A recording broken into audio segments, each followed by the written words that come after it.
This program is designed to provide general information with regards to the subject matters covered. This information is given with the understanding that neither the hosts, guests, sponsors, or station are engaged in rendering any specific and personal, medical, financial, legal, counseling, professional service, or any advice. You should seek the services of competent professionals before applying or trying any suggested ideas.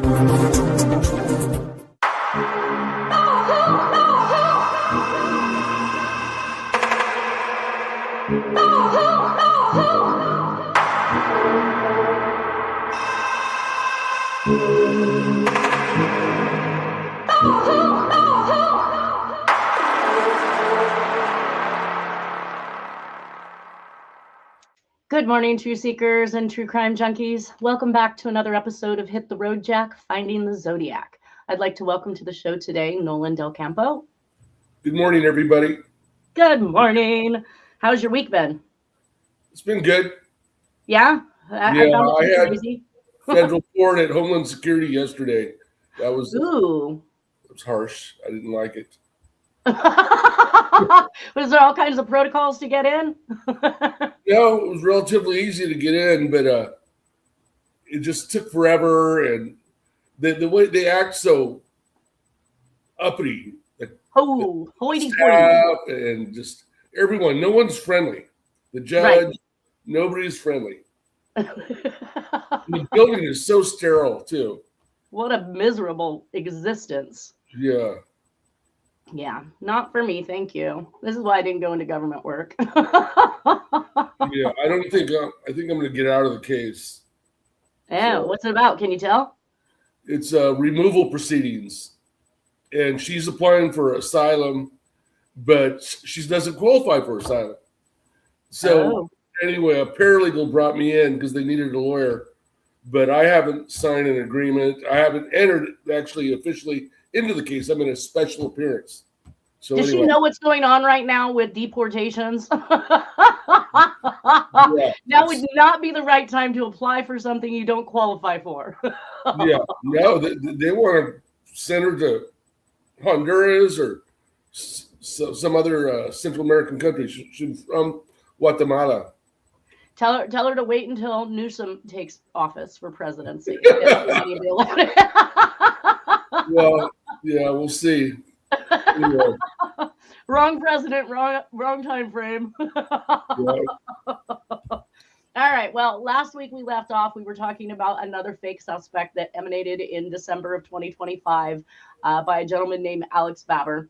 And of course, I had explained to everybody we came upon some extremely interesting information from Sandy Betts, because Sandy Betts, who's been a longtime Zodiac researcher and believes that she's been stalked by the Zodiac or maybe one of the group kind of thing, has had experiences with Alex Baber in the past, and he was the person who had ultimately turned over her handwriting that she believed came from the Zodiac suspect to the Baggetts, who then claimed that it was the Zodiac's handwriting. However, they have all gone on to suggest other people, and I got more information from Sandy this last week in regards to Baber's claims. And so last week, when I was going through the messages I found online in regards to the interviews that Baber was doing, I opted out from reading them just because it seemed silly. I didn't want to go into his background and all of that good stuff. But after reading what Sandy has put forth, I think we're going to go ahead and visit some of the words, because you're going to find them extremely close. Now, Sandy was not aware that he came out with this new suspect, so this was news to her. And what she's telling me, and I didn't even realize that we were talking about the same person, or that she should be aware that he has come out with Marvin Margolis, because I did not know that the person who turned her handwriting over was, in fact, Alex Baber. So this is a continued email that we are having back and forth. And she says, yes, I have known Alex Baber and his now ex-wife, Jalen, for several years. They contacted me over 20 years ago about a suspect I was told was my stalker, who was Larry Kane. The picture I took of the man who had been stalking me in Vallejo 1969, I was told by Vallejo's chief of police and by Darlene Farron's family members his name was Larry Kane. So I spent 10 years investigating Kane. That was why Alex contacted me, because he had Kane as his suspect. So he was the other false suspect for Babber, was Lawrence Kane, because he had Kane as his suspect and wanted my information on him. And yes, it was Alex who paid Kurt Baggett to look at the letter that was left for me. I asked him to please give me a copy of the document from Baggett. I'm assuming she means the opinion letter, in which case Baggett had stated that it was in fact Zodiac writing, because I wanted to take that to the FBI and show it to them. He still hasn't sent it to me. When I saw he is now claiming Zodiac and the Black Dahlia Killer are the same person, I about fell out of my chair. Alex stated he received a phone call from Margolis in 2007, stating Margolis asked him if he wanted to play a game and gave him credit for solving the My Name cipher. What Alex had forgotten, he phoned me in 2007 to tell me that the caller was Larry Kane, but he never mentioned about any cipher. So he's just claiming that he stumbled onto Lawrence Kane and received this taunting phone call. She says, I contacted all the people who were helping him with his lie, as well as the producers of his upcoming TV show. So this guy's media deep, just like Baggett. I let them know he lied about the 2007 phone call and that they needed to fact check everything Alex told them. I'm pretty sure they told him what I had to say about the 2007 phone call. It wasn't until Kane had died and my suspect was still following me that I knew Kane was not my stalker. I do plan to contact the FBI as soon as I have all of my ducks in a row. Last month on December 1st, 2025, I got another death threat from my suspect, which tells me he is still alive. I am sleeping with my gun next to me. Oh, bless her heart. Wow. Yeah, and she does go on, because I did ask her what the threat was. So we're going to get into that in her next email. So we basically had an exchange there. We know that Kane, yes, died before 2007. Marvin Margolis, now you guys, died in 1993. So I think even earlier, or maybe they died approximately or around the same time. Either way, Babber is claiming to have received a phone call from the person saying, you cracked the cipher, you figured me out, kind of thing, want to play a game, blah, blah, blah. We're going to get into his words. Anyways, let's welcome Lindsay Mack to the show. Good morning. Hi, Lindsay. You need your audio. All right. Well, we'll wait till she chimes in. So this second email from Sandra, when it was in response to me saying that, are you there? I think that's her. Yep. I hear her. Now she's out again. We've lost her. So I basically responded back to that email, indicated that Marvin Margolis had died in 1993, so it was impossible for him to have made that call as well. So his entire statement about, oh, you figured me out, solving my cipher, if you will. So Sandy goes on to say, Alex must have sent the letter to Baggett about 20 years ago. Yes, I mentioned that death in 1993 to the producers. They don't seem to care about the facts. Ding, ding, ding, ding, ding, right? That's, I think, 90% of my show is about how the media is yellow journalism. They're not presenting the facts. They're narrating what they want us to hear and see. And now Alex Babber is a prime instance, I believe, of that Project Mockingbird, if you will. Says, they don't seem to care about the facts. Alex belongs to Mensa. Most geniuses lack having common sense. He is proof of that. Laugh out loud. The threat was something that most wouldn't consider to be a threat. He plays music for me from time to time, and in the lyrics are a message for me. He used to play Sonny and Cher's I Got You, Babe. That one I understood. And also, every day I get the blues. I know Zodiac has some depression. Now, I might want to, I don't see any depression in the Zodiac's handwriting. I see mania. I see disturbances. I see lots of things, but I don't see depression. Let's see here. But the latest song didn't have lyrics. I knew it was classical music, and I thought it was by Chopin. I asked my son if I could use AI to find the name, and that is what I did. It was the Minute Waltz. I found Barbra Streisand had it on one of her albums. The lyrics were about time, a very short time, and Zodiac is into time. I didn't report that one to the police because they would not understand that being a threat. She said, my ex-husband died a few months ago. I'm hoping his wife will let me have the boxes he found of mine, which is something she's told me for quite some time, is that she had placed the hood in one of these boxes. But I have conflicting stories, because first there were stories she threw it away because she didn't know what it was. And I was under the impression it was a black painted paper sack, which is what I was under the impression she had claimed it was, and that she threw it away because it smelled horribly and she didn't know where it came from. Now, she is indicating, or she has also told me she had other evidence in boxes that were at either her ex-husband's mother's house or someplace where she was not able to retrieve them because the new wife was not allowing them to talk or communicate. So she says, my ex-husband died a few months ago. I'm hoping his wife will let me have the boxes he found of mine that were hidden in his mother's attic. When I find the killing costume, the family car in Napa, a day after the Lake Berryessa stabbings. I thought it was an early Halloween costume, and being sewing is one of my hobbies, I added it to one of my material boxes. Makes it sound like it's material, but I remember her talking about the strong smell of paint. She says, my ex recognized the boxes and stored them at his home, along with many other boxes his mother had saved over the years. His wife didn't let him bring them to me, but now perhaps she will let me go to her home and get them. She is still mourning his unexpected death, so I'm waiting again. So she believes that she might have some evidence that would link back to these Zodiac cases, and that she is still being taunted at this point. But I mean, honestly speaking, if the Zodiac was, let's take the time frame that they indicated in the composite, which I believe was somewhere between 35 and 45. And let's now add another 55 years to that. It's highly improbable that that same person who committed those crimes would be alive now. Oh, no, that person's dead. Right. So why she is still receiving, I think it's other people. It's some of these trolls having fun with her. I think so too. They have her on a hook and they're playing with her catch. Right. Right. And they think it's funny to get her all up in an uproar and get her spouting about, new stuff. It's terrible though, happening. It's real to her, sleeping with a gun. Yeah, it's very real to her. And that's very sad for these people. And I like her as a person. I remember when we went and met her and talked to her. I took everything she said with a grain of salt, but I think she's a good person. She means well. Yeah, no, she's a sweetheart. And again, sometimes some of her stuff is so collectively put together so well, but that may be from years of repeating it, right? She's conditioned herself to it being whatever it is, and she knows it well.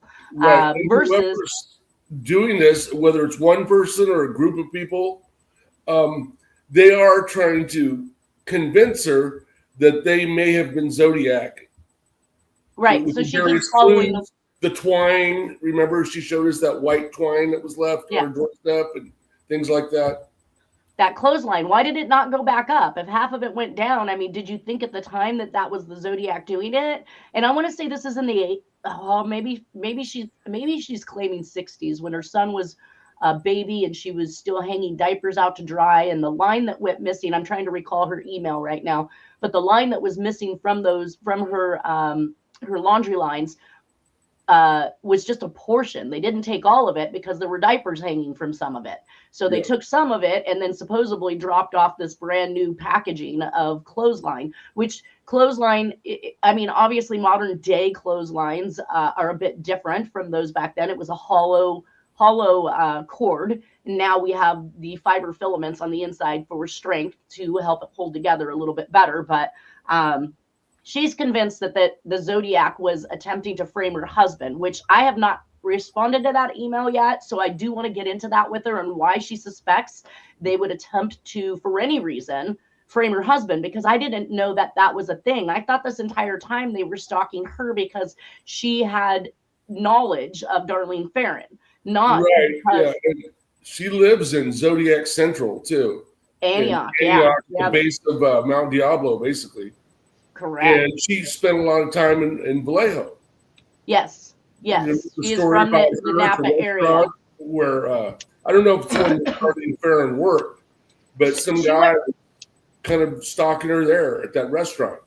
Right. And I had, for some reason, put the two together thinking that both of them had worked for the Coronado, but now, and I think that was a bar or restaurant or something like that back in the day. Now I'm starting to wonder because she said she never worked with Darlene.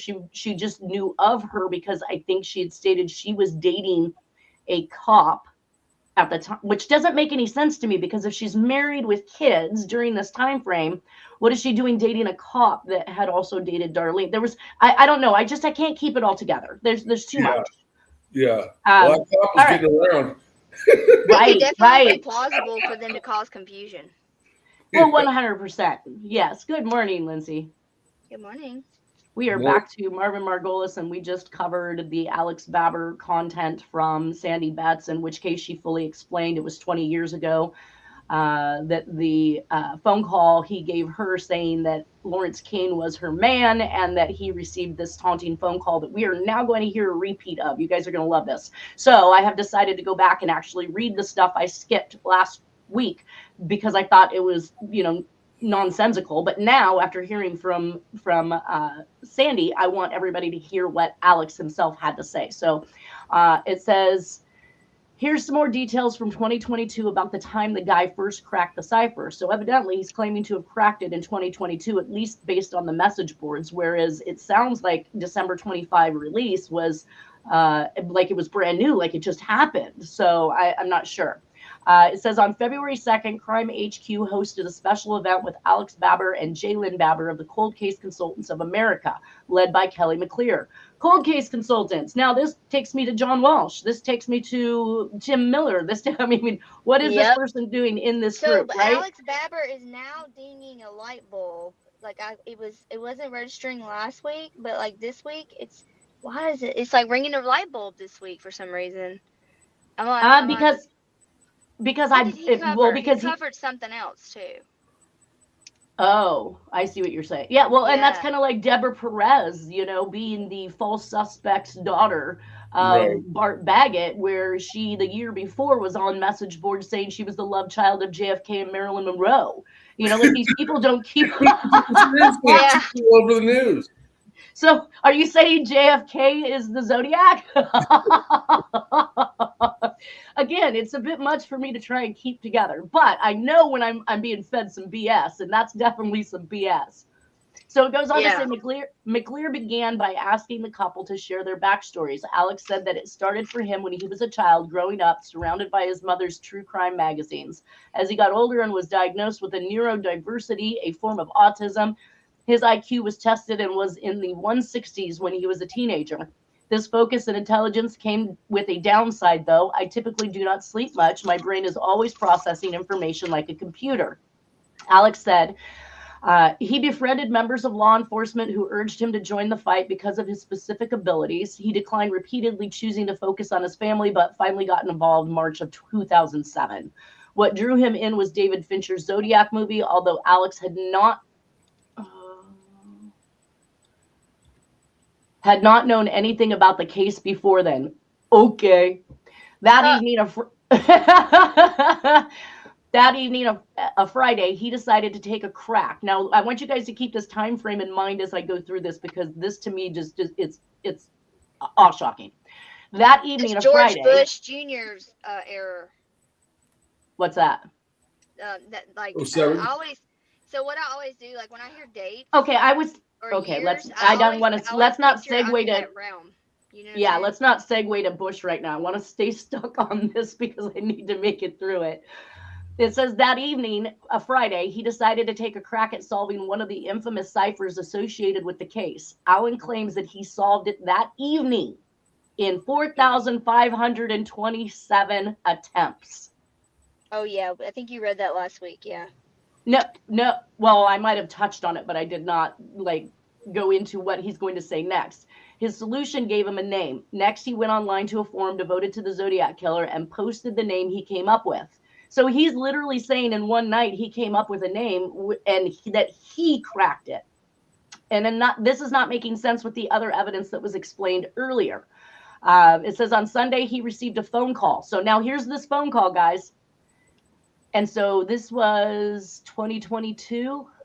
Okay, so from the first time. So 2022 is when he received this phone call, or at least he's stating here. Next he went online to a forum devoted to the Zodiac Killer and posted the name he came up with on Sunday. So 2 days later, he received a phone call asking, "Do you want to play a game?" After Alex replied no, the speaker said, "I want to compliment you on cracking my cipher." A little shocked and freaked out at this point, especially because he didn't know how the caller got his number, Alex said that he didn't want any trouble and volunteered to remove the post from the forum that mentioned the man's name. The caller then went to prove that he knew Alex's full name, place of work address, and fiance's full name. At that point, Alex said he'd take the post down and hung up on the caller. So if in 2022 he got this phone call from "You cracked my cipher," would that not indicate that the Zodiac is still alive and his false suspect, Marvin Margolis, who died in 1993, is not the person he's claiming it to be? Correct. Yeah, but I don't think Margolis is the Zodiac, and I don't think this other person is either. No, and we're going to continue with some of Margolis's writings here in a minute, and you guys will all get to see that. By 2022, the person or people that were doing the Zodiac murders probably dead. Right. Yeah, good possibility at 80, 90 something years old. I mean, yeah, you have to be 90 some years old. Yeah. So a couple responses on Reddit was Lord Haha, this person, I love their names. No, it is rubbish. I'm very familiar with the cryptography and have studied that at a high level. It's pseudoscientific nonsense, and there's no way to extrapolate any useful information from Z13. Lord Haha went on to say, "Could you share where he describes his method? I would be happy to do a more detailed post explaining why it's rubbish, as I'm not expecting you to just take my word for it." I like that guy, because that's what I tell people. I want to show you. I don't want you to just take my word for it. Happy to get into detail if his method is published. If it is not published, well, then there you go. And then baseball cap safety. What if you already have the key, as in Zodiac? And we're going to get to that because we just mentioned this like before coming on the show. There are others that it says, okay, LA Times. Nope. Okay. So all of the rest of this was just more or less somebody, saying that it is not possible, that I've tried to tell people that it's possible that they already have the key, but just don't realize it. I assume that's what you're saying. So I do go back to someone has to have the key. That means that these communications were intentional and meant to be sent to somebody who had the key and could figure them out. And that brings us back into the circle of media, John Wall. Got myself back going. I'm hearing myself talk. Yeah, I hear. It's an echo. I'm echoing too. I think that might be something with Lindsay. Oh, yep, there it went. But I don't want you to go away, Lindsay, because I'm about to talk about something I need you for. Oh, well, then she comes on and then. Oh, it's gone. Are you there, Lindsay? Oh, it's not going. All right, I'm going to try and make this quick. Nope, she's gone and out. I received a message from Megan Walsh on YouTube, and that is John Walsh's daughter that Lindsay Mack works with in researching her Megan Walsh's father's case. So she sent me Mary Carter Paint Company, John Walsh, and the Callahan name, upstate New York, and the Finger Lakes. And of course, I was hoping that Lindsay would be here to explain that, because she did respond back to me, but she was showing me how I believe O'Toole,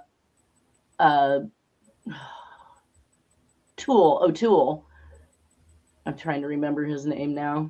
He was part of the Henry Lee Lucas and I can't recall his first name. That's going to happen because I don't believe any instance whatsoever. He was one of the people that was suspected as a suspect in John Walsh's son's death. And we know that he was just too dumb to have done anything. But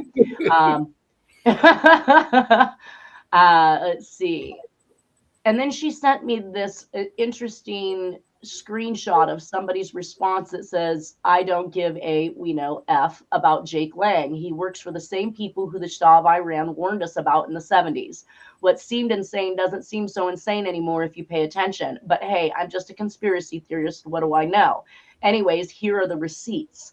And I'm assuming that that link would take you to information or whatever it was he was attempting to prove on this particular message. And now that I don't have Lindsay, I can't have her to explain it. What did the show warn us about?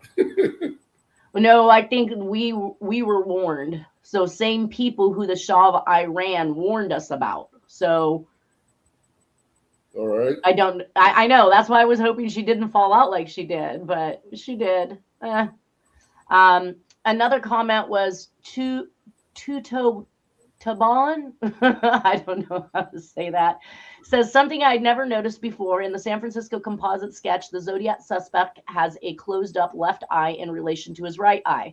And of course, we talked about that because we barely hit on it in the middle of these here. So yes, there was this in the composite, this left eye, that was more closed up than the right eye. And we can see that that is definitely the way Jack's looks. So we have that one eye that is lazier, maybe more closed up than the right eye.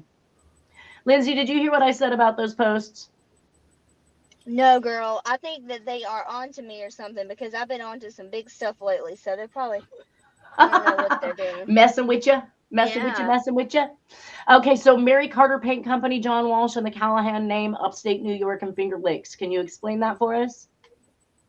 Okay, so the Finger Lakes is New York, is where I was in the what do you call it, that black book that came out about Hunter Biden. This is like the newest stuff about Finger Lakes.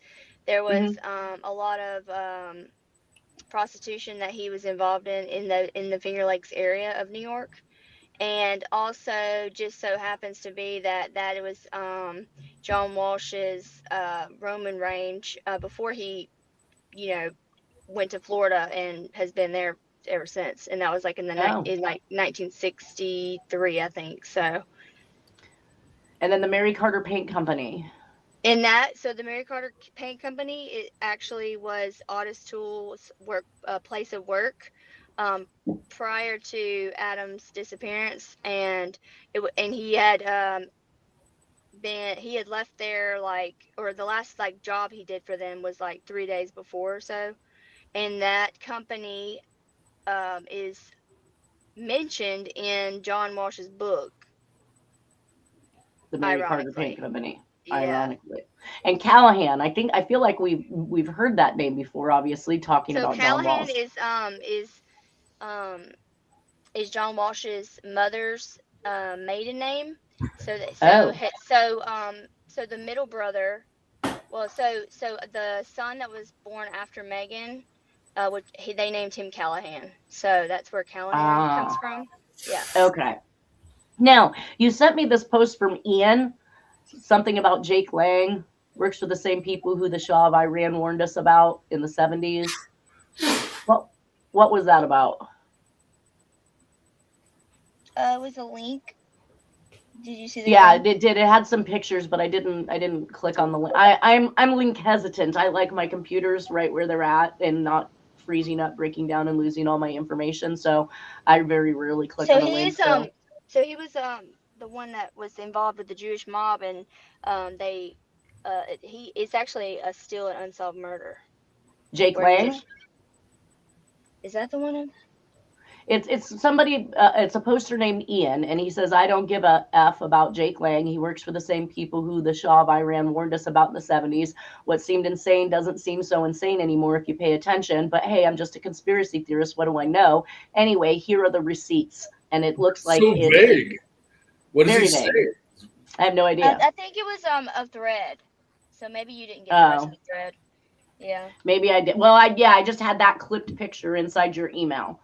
Yeah. Okay, so other YouTube comments we have got Jacob Schulte 7907 saying, "What are you guys trying to say? Does anyone have any actual evidence for Jack Terrence?" All right, guy. I don't even know what to say to you, but go back and go back and watch the episodes because the evidence is very large and tangible. He then says, Jack Terrence is 12 characters. What's your point? And then laughing emoticon. And yes, if you're to presume that the author of Z13 only put in a first and a last name, could you make that statement? But to be so ignorant as to not take note that if a person uses their middle initial, that they might have used their middle initial in that solve as well, would be to slight the entire process. Because if the individual wants to put his name out there, but in, quite frankly, an undecipherable cipher, the easiest way he's going to use every little bit of it, I would think, because he knows you're not going to solve it to begin with. I mean, that's kind of the taunt of the Zodiac, right? Yep. Yeah. So I went back to pull all of Jack's information leading up to before he actually began using Jack or John. So we do see that his dad was born John Walker Terrence. We do see that Jack is listed as a junior, but has notoriously gone by Jack for most of his life. And he has used and flipped around John and different variations of his mother's maiden name. I mean, he's used so many different aliases, it's unreal. But what I want everybody to pay attention to is that he claims to have been born, which I would assume his dad was too, but his dad is now known as John when he comes to fruition. But the J and the W in quotes. So not J period or W period, which would indicate that that J was just the beginning initial of a name. He puts it in quotes. They go on in his military records to continue this fashion of J in quotes, W in quotes, Terrence. His discharge papers in, what's my year here, 1947, again, J in quotes, W in quotes, Terrence Jr. That's odd. Well, that's the way he would, I think Terry B had said it, that it gives it a null when you're trying to search for information and it is just something like J.W. Terrence. It's like Letha Self, her last name being Self, S-E-L-F, as in Frank. It is a null in the search systems because it's not going to produce any information, basically. And that's exactly what we see again in another honorable discharge in 1950. So another 3 years after the last discharge, we see again J.W. Terrence Jr. On his actual enlisted records report. I've seen the junior one. W. What do you mean? Well, that might be information we're putting out there that is causing that to pick up, right? But again, J.W. is how he's listed on his military records. If this man actually had a real name, that would be produced on the military records. I would put money on it. They're not going to use your nickname or your acronyms. Yeah, it's just not what's going to happen. We see here at the bottom underneath his thumbprint, which I always thought was a relatively good thumbprint for authorities to use if they wanted to try and make a match with any fingerprints that were found at the Zodiac crime scene or other crimes that we talk about. But look at underneath here. He signs it, J.W. Terrence Jr. So he still at this point is still J-Dub. That's what I like to call him, J-Dub. Yeah. So there's the answer. Basically, if you take Jack or John, W. Terrence, you have 13 characters. But you can't omit the W just because you want to try and say, oh, well, we can exclude him because it's not 13 characters. Not if you drop the W. Yeah. And you are not the person. Include the W. Maybe one of the characters in the cipher was just a placeholder. That could be another option as well, but I want to roll with the whole. Yeah. I mean, especially when we start to look at some of these ciphers. But, well, and I will vouch for what Nolan just said, because like it's like, for an example, if you're looking at gematria, I don't know if you know about gematria, but I've researched it since like 2016. And if there's a 0, it doesn't count towards the total number. So like when you're adding the numbers for a word, because each letter 0 means is a number. A void. It's a space. Yeah, it cancels out. Like it doesn't matter. It's just not there. So yeah, and we're gonna see that. Point, Nolan. Thank you. Yeah. So moving on to another piece of news, I just had to clip this out and put it in. But of course, this all this rage over the ICE and enforcing deportation and citizenship and the things like you're going through there in Homeland Security, Nolan. I saw this clip and I actually watched it. And what really got me, so the headline of it is Lydia Moynihan says Obama gave Tom Homan, he's the head of ICE, a medal and attacked Bush for being lax on immigration. Now, when did the left suddenly decide that immigration laws don't need to be enforced and that going after ICE officers doing their job was the answer? So I thought that was interesting. And you're right. You've got Obama on one side as a Democrat in wanting to enforce it, praising the head of ICE, bashing Bush, who's a Republican, for being too lax on immigration. And now we've got all of the Democrats that are just completely against the Trump administration for wanting to enforce these rules. We've got cities and states attacking officers, trying to push them out, making their jobs extremely complicated, and I'm sure heightening the severity of their anxiety and stress over what it is that they have to do because they don't know what's coming at them from one moment to the next. And well, I think I'll tell you this. Correct me if I'm wrong, but I think that Obama has actually deported more than Trump has so far. I think so too. I think that was kind of the notion that he was hard on. It's okay for him to do it, but gosh forbid, that Trump does it. But what I picked up from, and it's because they control both sides. Right, and 100%.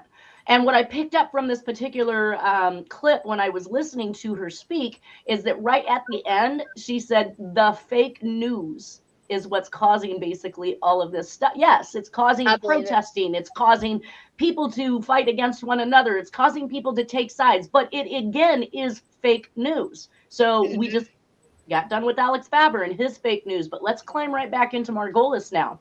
So we touched on I think that's why in 2016, whenever Trump won the first time, that's why if you notice the repetition of him saying fake news, he repeated that so many times, and it was like he was trying to drill it in people's heads to like look, don't believe them, like stop it. It was almost like he was giving a signal because he repeated it so much because that's what they use to get in your head is repetition. So but everybody saw that as a way of him attempting to cover up some dastardly deed he didn't actually do. Right. So it's kind of a cutting sword. He's claiming that it's fake news because it's true and he doesn't want his, person to be defamed or what have you. But in reality, he is saying just that. It is fake news. I see it all. I don't even watch the news. And that's because anytime I'm even subjected to the news, I find that there's something fake. There's something not honest about the statistics or the numbers.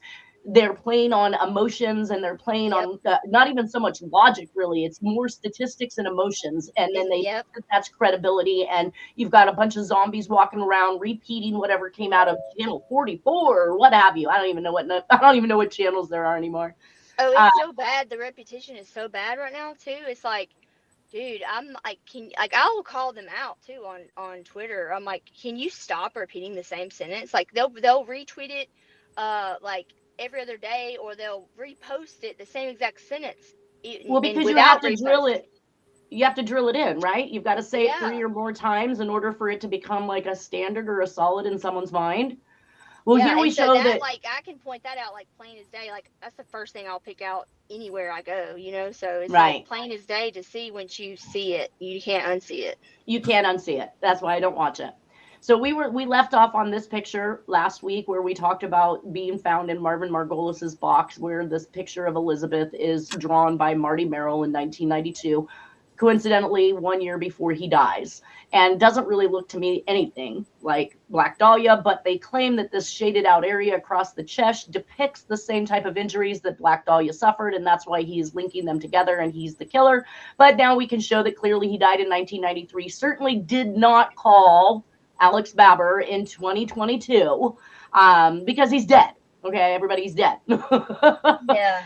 So stupid. Anyways, that took me into the diagram. So he put up what I could find in some of the information out there was this beam contraction focusing pulsator or some type of a diagram with a laser beam and all of this stuff going on. It seems, I don't know, I look at any of these and they kind of seem a little chaotic, but I do look at the different elements of this particular type of design where he doesn't even show the power source. He doesn't show jumpers. He doesn't show any of these things that we got to see in the bus bound diagram by the Zodiac that's found right here in the center.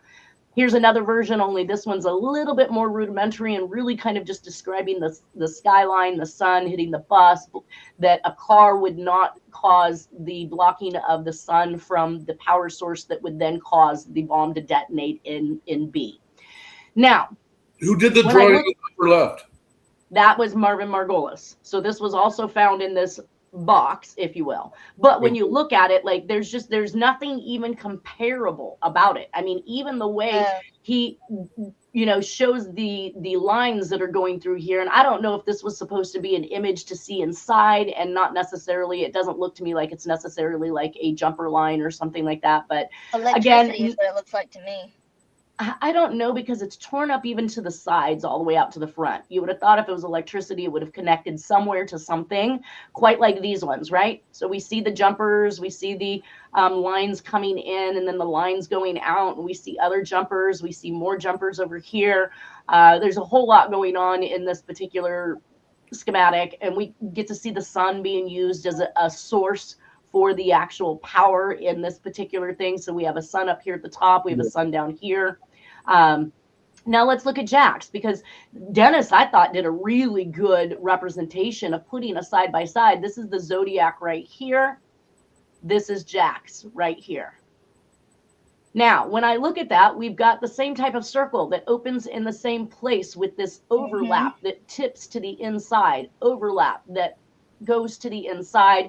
We've got the square jumpers that are being mentioned and shown here. We've got arrows, which we see, let's see. And when we look at all of Jack's, so all of these ones on the bottom are Jack's as well.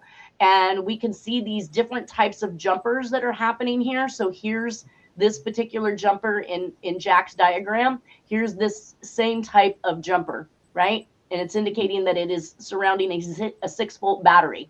But one of the things that were noticed was the positioning of those lines, the top one being more to the left and just a little tiny bit to the right, bottom one being more dead center. Same thing up here with Jack's. We've got this one at the top that is barely to the right and off hanging to the left. And then the bottom one is more dead center. And then we have all of these little square jumper thingies that are going on here. We can see that those are clearly happening also inside of the Zodiac's handwriting. And then, of course, we see that in Jack's writing, we also have the sun as the power. So very, very interesting. It looks like an MK Ultra experiment of that they used to make this guy copycat almost, but in a sense where he didn't even really know he was copycatting. You know what I'm saying? No, I have no clue what that meant. So it's mind control. It's like where they but who's copying who? I'm saying Jack is Zodiac, that Jack's what I'm diagrams. saying is, like, he may have known about this particular experiment as well, based on the program that he was in with the group that we know that is all, But what do you mean experiment? I have no, I'm losing you on how any of that relates to, how that relates to the diagrams being drawn and written the same way. I'm not saying that that's an experiment. I'm just giving an example. Like, if this was whatever this was, he obviously had some type of insight about whatever this contraption was, is what I'm saying, and the reasoning for him to possibly draw this or any these similarity. are real. Who draw this? But first, we've got to separate who you're talking. Who draw this? The Zodiac or Jack? The man that he claims. What is his name? Marty. We're not even looking at Marty. Marvin Margolis is gone. He's done. He had one single diagram. That was the other one that was weird with the laser. Yeah, that's not even on the screen right now. Well, and these diagrams from Zodiac, they were in regard to the bus bomb, right? The alleged planted bomb. Okay. And one of the ciphers basically says this is where you can find it. And we kind of trace that to Green Valley Road near Fairfield. Okay. Yeah, actually, back in the day, yeah, we did. And I went and looked at it. And certainly by the time we had figured this information out, and Harriet and I went to look at it, it turned out that they had broken the on-ramp completely down, rebuilt an overpass, and piled all the cement and debris that was once the road to get back onto 80 had then been piled in a great big huge mountain next to the new right under the new overpass. So we couldn't even get in or onto that particular piece of land because it was now covered by construction debris and road stuff and cement and all kinds of things. But so my point here is just literally that the things that we see, like these heavy black dots that are indicating, I'm thinking, areas of connectivity. We see them in many of Jack's drawings, but you also see them in the Zodiacs. So look here where that connection is made by these very heavy dark circles. So there's just a area by Green Valley Road and by Fairfield, that's nearby is what they call Cordelia Junction. And that's because so many different roads are converging, like 680 to 80. Then just prior to that, you got Highway 12 going up to Napa, and there's a lot of junctions, so we say. You know, and I also found directly out, if you went out Browns Valley Road, I think it was, or right there off of Green Valley, and you went to the right, there was also a national forest. So I stumbled onto that. And we know that he was also staying at one of the, I think one of the solves or the cipher solves that came up was a kind of a park or a state area in Vallejo or Vacaville. We'd have to go back, but I don't want to relive all of that stuff right this minute. But it was definitely taking us to locations where Jack could park his bus, because if everybody remembers correctly, during this time frame, Jack was living on a bus. And I believe that bus came from his brother-in-law and his sister, who owned a bus that they had created into a gambling bus and then hijacked a bunch of people after getting them on the bus, coworkers and so forth, and taking them up the hill to gamble. Then his brother shows up to rob the bus, but then gets beaten up and arrested. There's a whole news article on it. So we know for sure Jack is in this remade bus. And of course, and this is how I assumed that the Zodiac writing about a bus bomb, he was the bomb. He's the information bomb on the bus. So he's got them chasing around a school bus, but not realizing that he is currently at that moment living on a converted school bus. Wow. Yeah.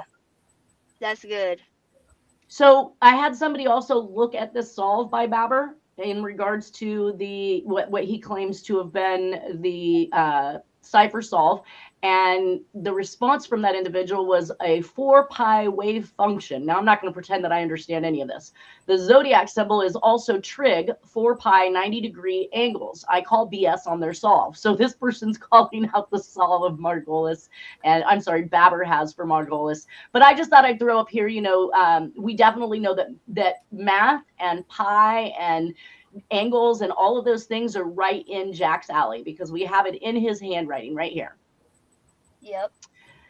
And that brings us to cryptography, the science of secret writing. I was explaining to Nolan and Juan earlier before the show that I had purchased a bunch of material from a former document examiner, and I received this nifty little packet here, which is Cryptography, the Science of Secret Writing by Jack H. Schultz. He's a question document examiner that has obviously worked extensively and put together a program. And I believe that he was either teaching this program or he was a guest speaker of some sort at the University of Chicago, Illinois, no less.